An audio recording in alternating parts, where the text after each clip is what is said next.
Oliver Hermanus's film The History of Sound was one of the works from this year's Cannes competition that seemingly disappointed most viewers. Right out of the gate, it was met with a pretty tepid response across the board from both critics and audiences alike, but is a film that I personally came out much higher on, and found much more to latch onto than most. I think much of the disappointment stemmed from the hype and prestige entering the festival. I mean, it stars two of the most sought-after young actors working today in Paul Mescal and Josh O'Connor, and they're starring in a period gay romance film set in rural America. It's a film that, from that description alone, has been rather unfairly placed up against a film like Brokeback Mountain, both being in a rural setting and that they share this idea about repression as a force in queer love. But where Brokeback Mountain has these very explosive and emotive moments, The History of Sound is far more cold and reserved. And I think that's where many viewers just couldn't find an avenue to connect with it in the way that they were hoping for. It's not the hot and heavy love story with explicit sex scenes that many may have wanted. It's instead a delicate romance told through whispers. Think less Guadagnino and more along the lines of Francis Lee or Terence Davies. Adapted by Ben Shattuck from his short story collection of the same name, the film adaptation follows Mescal's Lionel, a young man born on a Kentucky farm whose singing skills land him a place in a music conservatory in Boston. On a late night, he has an encounter with Josh O'Connor's David, who is a fellow music student, but he majors in composition. They bond over their shared adoration for traditional folk music, and that evening they immediately hit it off, improvising on the bar's piano and falling fast in love. But World War I will soon separate them, as David finds himself drafted and Lionel must return back home to tend to his mother.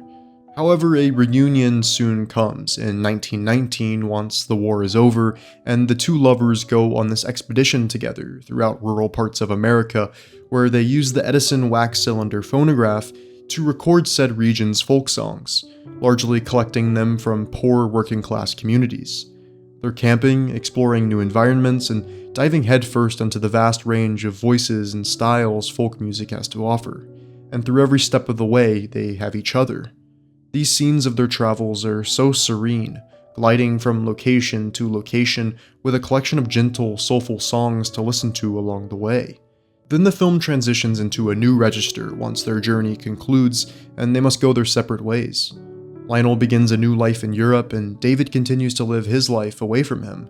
It's here where the film struggles to find its footing a little bit, sorely missing David and Josh O'Connor's presence on screen.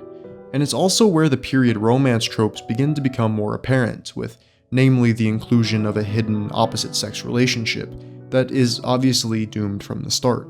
But for me at least, these things didn't irk me as much as they did others, because the power of Hermanus's film, in my eyes, isn't necessarily in the romance itself, but is found in the music these characters play.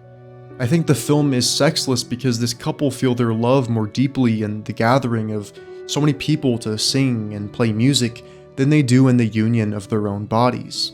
Listening to music was such a precious thing in this era, which is so far removed from our present lives, where you can turn a street corner and music is blasting from the speakers of a nearby vehicle. It's in the moments when Lionel and David are just in a room, shoulder to shoulder, indulging in their shared love for music, and its power to uplift those purely with its lyrics and arrangement, that The History of Sound soars for me. But where the film may be less effective is in those musicless moments, settling into a humdrum rhythm that just isn't as tenderly felt as those earlier moments.